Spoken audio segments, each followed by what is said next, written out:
How to fix a camera not working on Android. This tutorial shows you the quickest ways to get it working again. First, open the camera app on your Android device and check if it opens at all or just freezes on a black screen.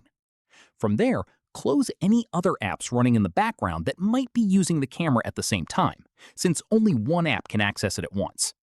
After that, long press the camera app icon from your home screen or app drawer and tap App Info. At this point, tap Force Stop, then tap OK to confirm.